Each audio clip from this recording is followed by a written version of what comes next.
ang mga motorista sa bahaging ito ng C6 Road, Barangay Santa Ana sa Taytay, Rizal kagabi. Sarado ang kalsada dahil sa hostage taking na nagsimula ng pasado alas 7. Puno ang kalsada ng mga tao. Pinanood nila ang lalaking ito na ng hostage ng sariling anak na babae na 1 taong gulang pa lang. Tinutukan ng 26 anyos na suspect ang anak ng patalim. Ilang beses na paupo at tayo ang hostage taker. Bitbit ang parehong patalim at kanyang anak. Tumagal ng mahigit 1 oras ang negosasyon ng otoridad bago sumuko ang suspect. Nagtamo ng sugat sa leeg ang bata.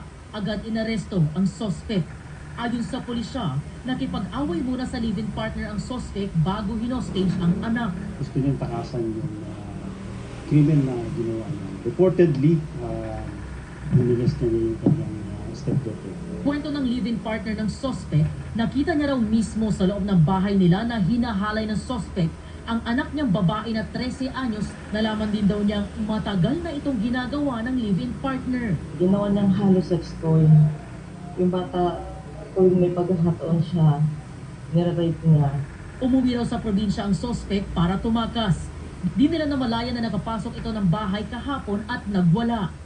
Hinablot daw nito ang 13 anyos na biktima at nasugatan ng dalang patalim.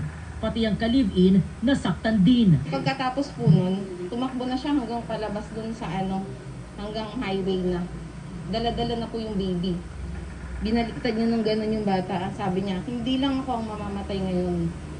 Mandadamay ako. Pwede natin kasuhan ng violation of anti-violence against women and their children. And yung alarming scandal, and of course yung batas pambansa bilang 6, yung meron siyang dalang patalim.